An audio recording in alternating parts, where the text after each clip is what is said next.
Note करना।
नहीं दिखता है। हाँ नहीं,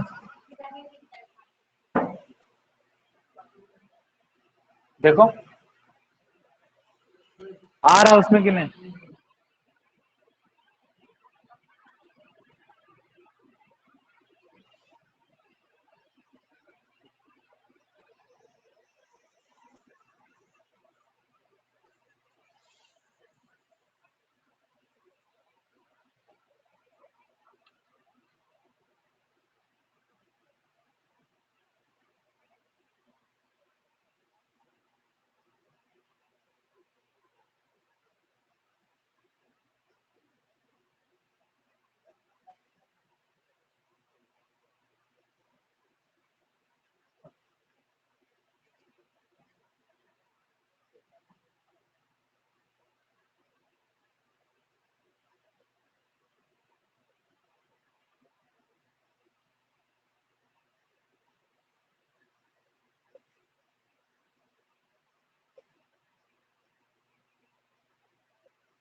धीरज देखो ढकेल के कर दिया है।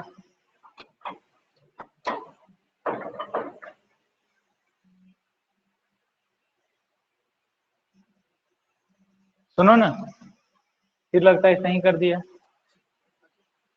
खोला है इसको, एक बार खोलिए उस बाद में खोलिए, एक बार खोलिए उस बाद में खोलिए अपने से। एक बार आओ न लगेगा, देख रहा है अच्छी हो रहा है। हाँ अच्छा रख ले का ठीक से कर।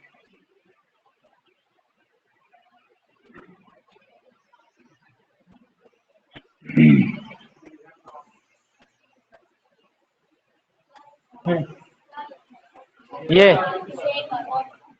ई सेन साहब का बेटा खोखा खोखा खोखा 7 बजे से 7 बज गया। हट 7 कैसे बज जाएगा, अभी इसको शुरू किए हैं। अरे तेरी, अच्छा 7:15-20 तक आएगा।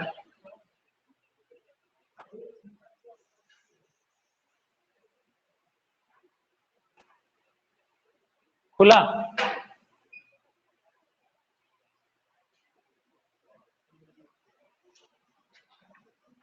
अब होबे नहीं करेगा ये।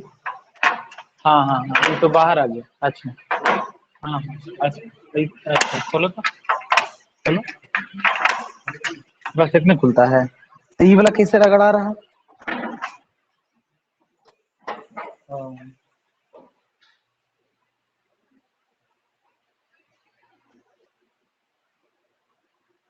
चलिए अब लिखना बंद करिए।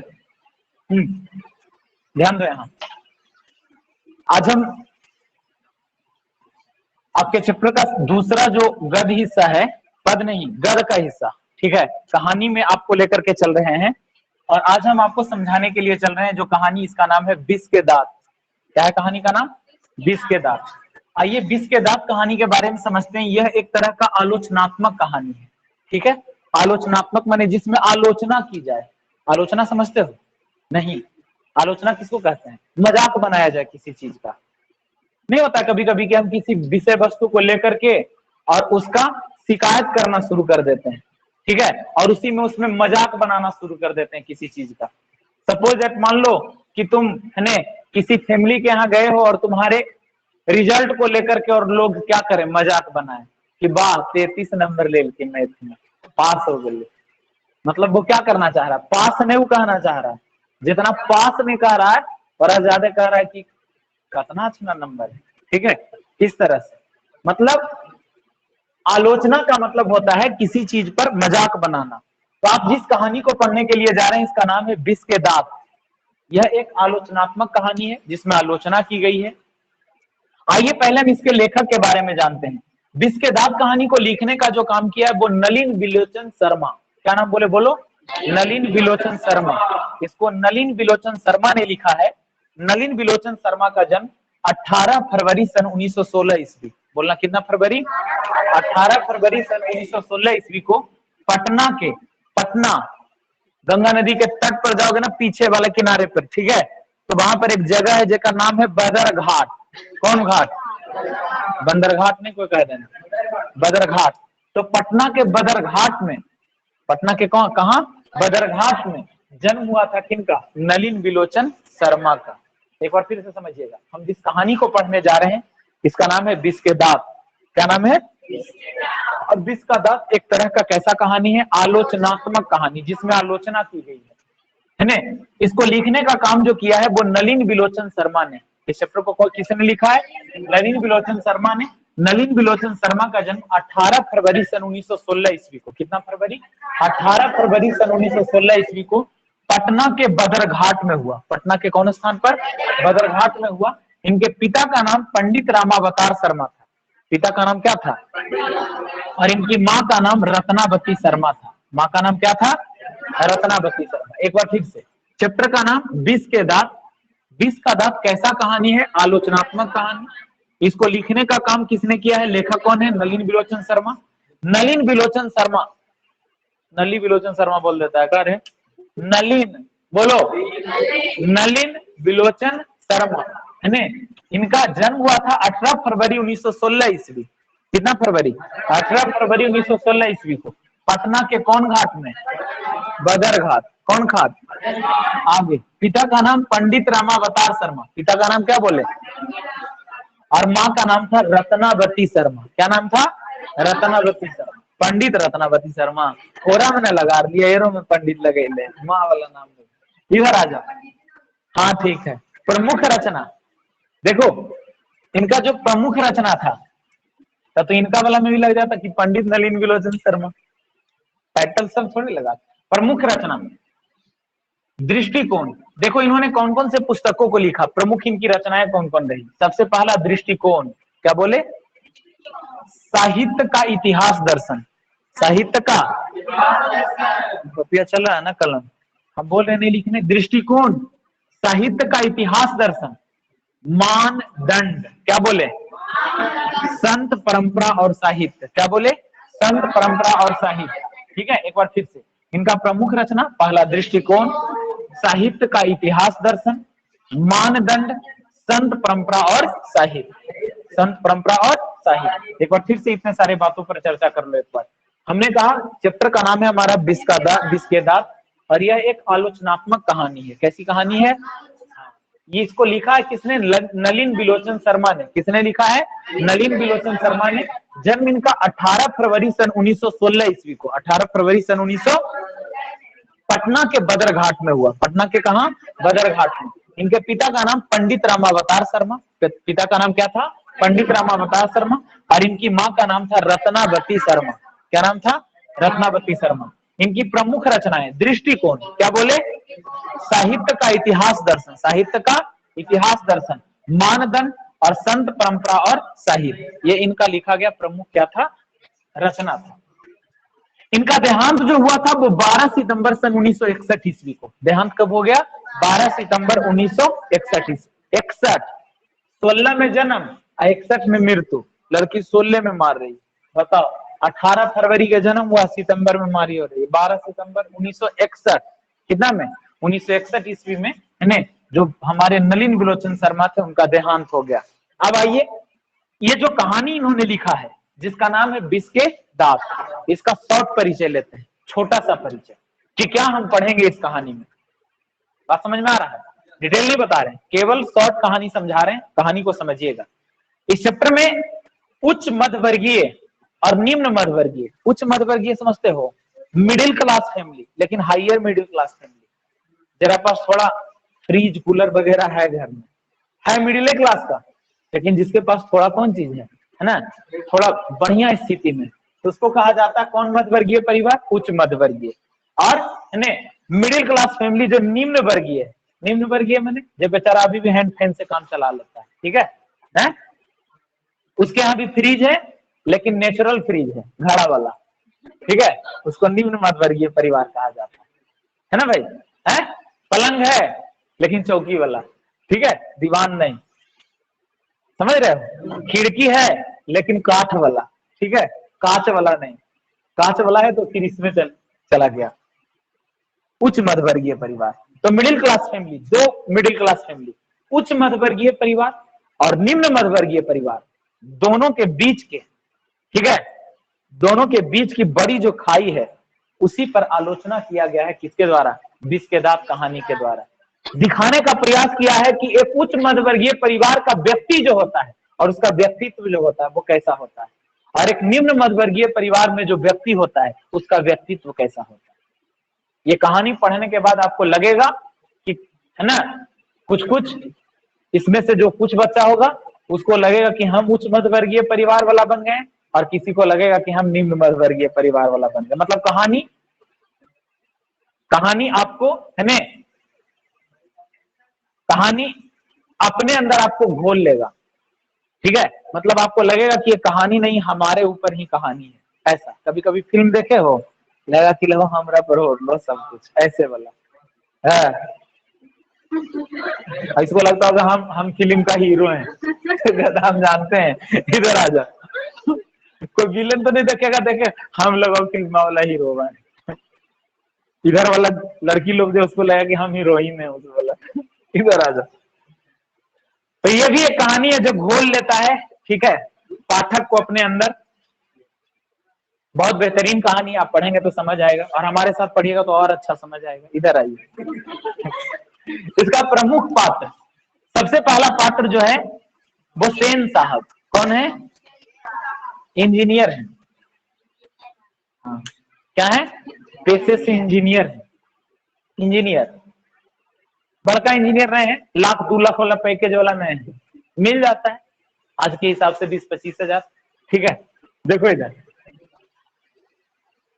इंजीनियर हैं, लेकिन क्या है, कार एगो रखे हुए हैं घर में, तो बढ़िया इंसान है, मतलब थोड़ा सा है।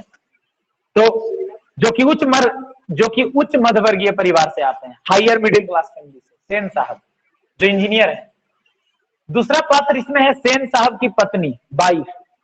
पत्नी में समझते हो ना, सेन साहब की पत्नी। चंदू तुम समझ रहे हो? हाँ चंदू। दूसरा है सेन साहब की पत्नी, कौन है? एक है सेन साहब इंजीनियर, दूसरा सेन साहब की पत्नी, तीसरा है खोखा। कौन है? खोखा, ये नहीं कि सलाह वाला खोखा। खोखा सेन साहब का बेटा, दुलार से प्यार से कहते हैं कि क्या मेरा खोखा, ठीक है? इसलिए सेन साहब का जो बेटा है, ओरिजिनल नाम तो इसका कासू है, क्या नाम है, लेकिन सेन साहब कहते कहते उसको कहने लगे हैं कि क्या मेरा खोखा, और खोखा कहते कहते खोखा उड़ाइए गया है, उसमें कुछ बचा नहीं है। देखना कहानी में समझ में आएगा। कहानी का ये, इसको तुम खलनायक कह सकते हो। खलनायक समझते हो? विलेन, विलेन, विलेन, विलेन माने देखना, फिल्म देखा है तुम लोग? मारा मारी करे लगता है तो नहीं आता है विलेन, एगो हीरो होता है, एगो सामने वाला कौन होता है? विलेन, गुंडा। अब सही आया यही वाला, आगे। तो कासू इसका जो है, या खोखा, वो सेन साहब का बेटा है और कहानी का खलनायक है। एक है गिरधर लाल। कौन है? सेन साहब के ही ने किरानी है, किरानी मैंने कलर, ऑफिस जो है ना उनका, इंजीनियर है वो, लेकिन उन्हीं के ऑफिस में एक छोटा सा कौन चीज है, क्लर्क का काम करते हैं। कौन? गिरधर लाल, जो निम्न मध्यवर्गीय परिवार वाला व्यक्ति है। कौन? गिरधर लाल। इसको कहानी का उपनायक कहा जा सकता है। उपनायक माने, उपनायक माने नायक माने हीरो, और साथे नहीं होकर रहता है, जो थोड़ा थोड़ा हीरो जैसा लगे, पूरा हीरो नहीं लेकिन थोड़ा थोड़ा हीरो नहीं, तो उसको क्या कहा जाता है? उपनायक। नहीं समझते हो? हाँ आगे आ जाओ, बहुत समझदार हो तुम लोग, इधर आओ। इसके बाद है एक मदन। कौन है? मदन। ये गिरधर लाल जो है किरानी, देखो इधर, को उल्टा नहीं कर देना। गिरधर लाल, कोई सेन साहब नहीं कहने लगेगा, गिरधर लाल का पुत्र। गिरधर लाल समझते हो? हाँ, गिरधर लाल जो क्लर्क है उसी का पुत्र है, ठीक है। नायक कहा जा सकता है इसको, कहानी का क्या कह सकते हो? हीरो, ठीक है। हीरो समझ रहा है ना, है जिसमें तुम लोग अपना चेहरा देखेगा, लगेगा हम ही मदन ही हो, ठीक है। ज्यादातर लड़का को यही लगेगा, किसी को हमको लगता है कम ही लगे कि हम खोखा हैं, ठीक है। इधर आ जाओ। तो ये गिरधर लाल का पुत्र है जिसका नाम है कौन सी? मदन। और इसके बाद जरा देख लो, ये सब हैं कुछ नायिकाएं, ठीक है। इधर आ जा। अरे नायिका नहीं, आलू, आलू नहीं गधा, सीमा, रजनी, आलो, लो ने लो, आलो, सुफाली, आरती, है ना। सेन साहब की 5 बेटी है। कितना बेटी? यानी सीमा, रजनी, आलो, सुफाली और आरती, बाप पूरा मिला करके 5 ही है ये। इधर आ जा। तो ये सेन साहब की कौन है? पुत्री, ठीक है। ये सेन साहब की 5 पुत्रियां हैं। ये इतना पात्र आ गया, क्या आ गया? पात्र। अब ड्रामा हम शुरू करेंगे, लेकिन एक बार फिर से समझ जाइए, ठीक है। चैप्टर का आपका नाम क्या है? विष के दांत। विष के दांत कैसा कहानी है? आलोचनात्मक कहानी है, जिसको लिखने का काम नलिन बिलोचन शर्मा ने किया है। किसने किया है?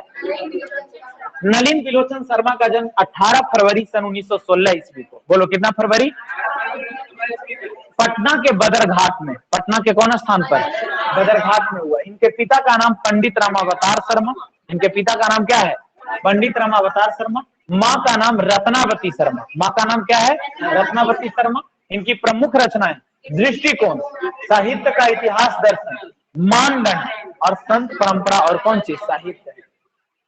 ये उच्च मध्यवर्गीय और निम्न मध्यवर्गीय परिवार की कहानी है, दोनों को जोड़ता है। ठीक है, क्या अंतर है, डिफरेंस दिखाया गया इसमें उच्च मध्यवर्गीय परिवार और किसका? निम्न मध्यवर्गीय परिवार का। इनमें प्रमुख पात्र इसमें जो है वो पहला है सेन साहब, जो कि पेशे से कौन चीज है? इंजीनियर। दूसरा है सेन साहब की पत्नी, ठीक है। इसके बाद है खोखा जी, खोखा जो सेन साहब का कौन है? बेटा। इसी का दूसरा नाम कौन चीज है? काशी। और एक है गिरधर लाल, है ना, जो कि सेन साहब का कौन चीज है? किरान, ऑफिस में काम करने वाला क्लर्क, उपनायक है। मदन गिरधर का पुत्र, जो कि नायक है इस कहानी का। और सेन साहब की 5 बेटियां हैं, सीमा, रजनी, आलो, सुफाली, आरती। ये सेन साहब की 5 बेटियां। इसी पात्रों पर रचा गया ये कहानी है जिसको हम पढ़ने के लिए जा रहे हैं, जिसका नाम है बिस के दांत। ठीक है, लिखा गया है सबका ये? अगर नहीं लिखा है तो 2 मिनट देते हैं, जल्दी से लिख लो।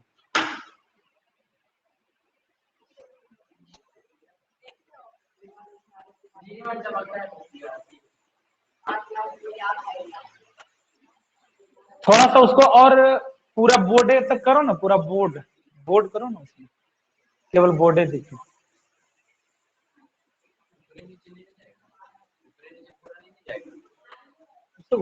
जितना जाएगा जितना जाएगा, दोनों साइड पूरा है, उससे बाहर नहीं दिख रहा है, उसमें दिल लग रहा है, दिख रहा है कि बाहर।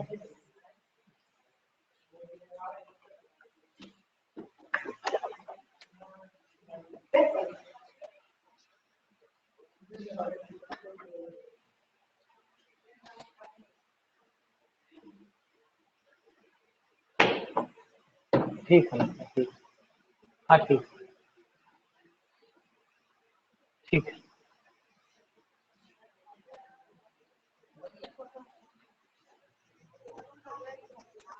कितना तुम लोग का पढ़ाई हम आसान बना दिए हैं, बताओ। यहाँ पढ़ो, घर में जाकर के पढ़ो, जैसे पढ़ना वैसे पढ़ो। टीचमेंट,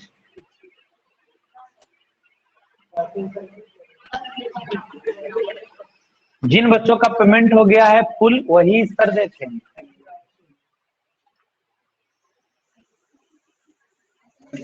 अपना मोबाइल नंबर भेजना, व्हाट्सएप का कोई है तो भेज देना, उसमें टीचमेंट कर लेना डाउनलोड।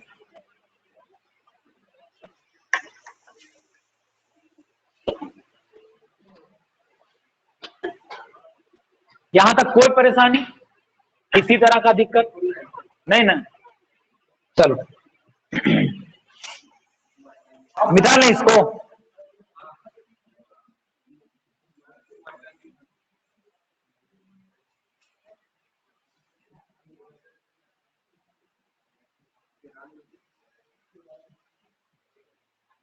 और हमको लगता है कि इस कहानी को कल से हम शुरू कर दें, जिससे कि इस ऐप पे, ठीक है, हम ठीक ठाक से देख सके कि सारा क्लास जा रहा है कि नहीं जा रहा है।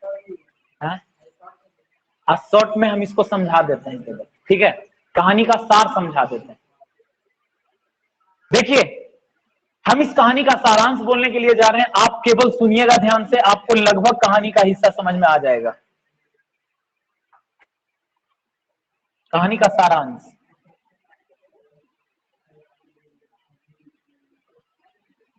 मतलब कहानी का जो मूल हिस्सा है उसका, ठीक है, पार्ट समझा देते हैं आपको। आप जिस कहानी को पढ़िएगा जिसका नाम है बिस के दांत, बिस के दांत कहानी में जो रचनाकार हैं कौन? नलिन बिलोचन शर्मा। बिल्कुल मजाक वाले मूड में इस कहानी को लिखते हैं। पता ना कि कोई इंसान बड़ी फुर्सत में एकदम पूरा हंसी वाला मूड में आ जाए तब कहानी को लिखे।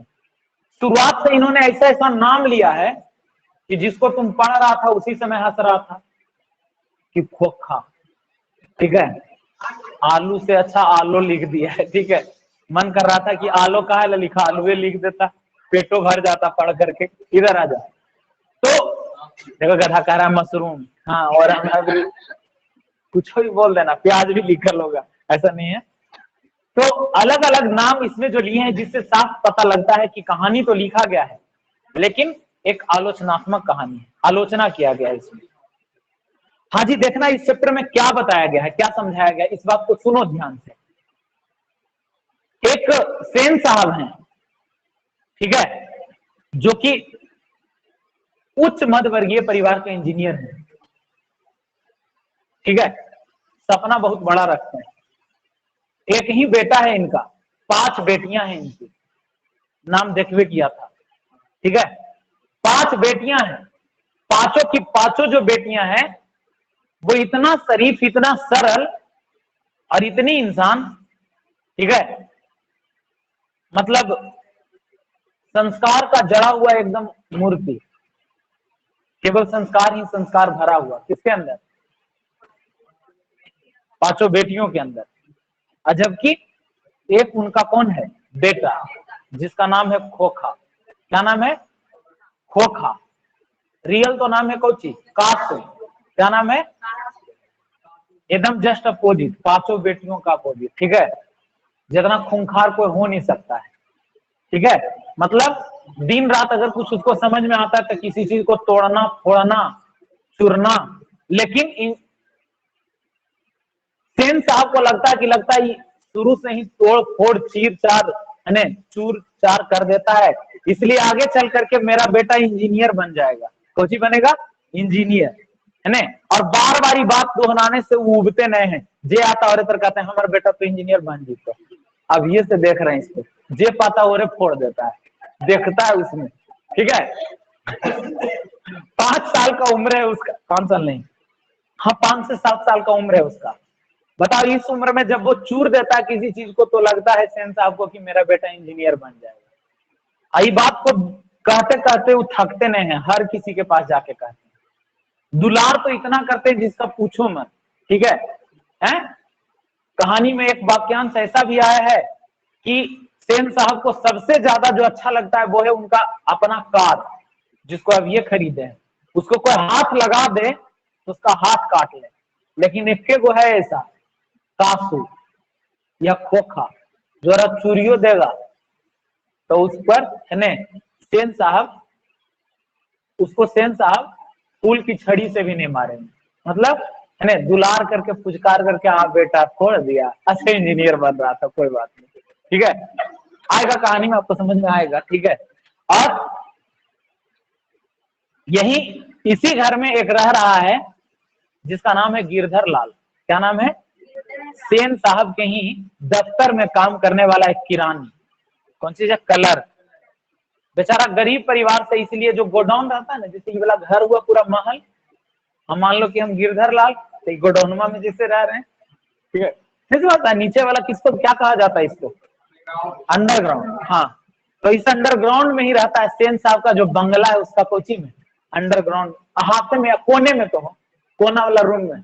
समझ रहा है तुम चंदू? आज मुस्कुरा रहा है तुम, ज्यादा लग रहा है तुमको, ज्यादा समझ आ रहा है, यही सब तो तुमको आएगा। तो वो कोने में रहता, अहाते में। कौन? गिरधर लाल। और गिरधर लाल का परिवार, गिरधर लाल के परिवार में देखिए कौन कौन है। गिरधर लाल की पत्नी है, पत्नी है, तो एक वो बेटा भी है, ठीक है, जिसका नाम है मदन। क्या नाम है? मदन। मदन के बारे में क्या कहें, ऐसा कह सकते हो कि मदन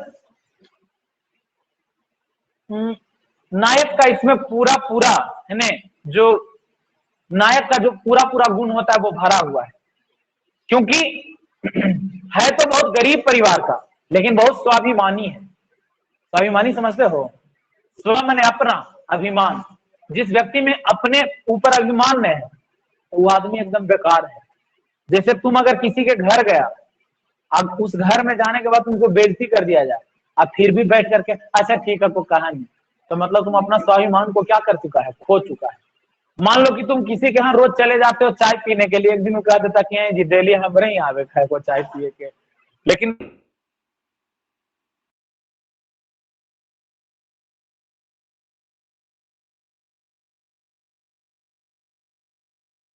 स्वाभिमान मैंने अपने ऊपर कम से कम क्या होना चाहिए? गर्व होना चाहिए।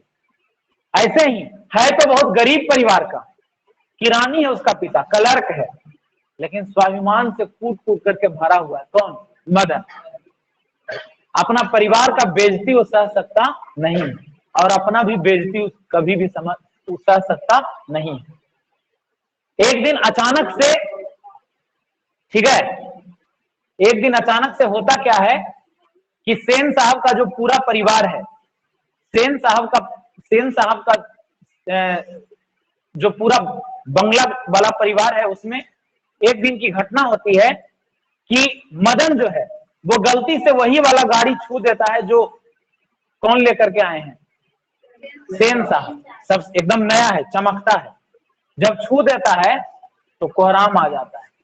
सेन साहब का जो ड्राइवर उसको बहुत गंदा गंदा गाली देता है, कह रे छू दे नहीं रे, चेहरवा देखा है जैसा तुम्हारा चेहरवा और ज्यादा अच्छा इसका चकवा है जिसमें गोबर लग जाता है। ठीक है, मतलब इस तरह से बहुत अलग अलग तरह से उसको प्रताड़ित किया जाता है, और जब प्रताड़ित किया जाता है तो कसम खा लेता है कि इसका हम बदला जरूर लेंगे। और आगे चल करके कैसे अपने अपमान का बदला, ठीक है, कैसे अपने अपमान का बदला मदन सेन साहब के बेटे कासू से लेता है, इसी पर पूरा कहानी है। ठीक है, और इसका शीर्षक बनाया गया है विष के दांत। इसमें बताया गया है कि मदन का जो दांत है वो जहर वाला दांत है, विष का, और उस जहर वाले दांत को कैसे इस कहानी का नायक जो मदन है वो तोड़ देता है, उसके अभिमान को कैसे चूर चूर कर देता है, उसका अहंकार कैसे चकनाचूर कर देता है, यही कहानी है किसका? विष के दांत का। मतलब विष के दांत कहानी में आप पढ़िएगा कि कैसे इस कहानी के नायक मदन के द्वारा इस कहानी का जो खलनायक है, जो अहंकार और घमंड से भरा हुआ सेन साहब का पूरा परिवार है, उस पूरे सेन साहब के परिवार के और अहंकार को कैसे चकनाचूर कर दिया जाता है, इसी पर आप कहानी है पूरा का पूरा विष के दांत। तो हम पढ़ेंगे अगले क्लास में। ठीक है, आज इसी को आप लेकिन दोहरा के आना है, अच्छे से दोहराना है। बात समझ में आया?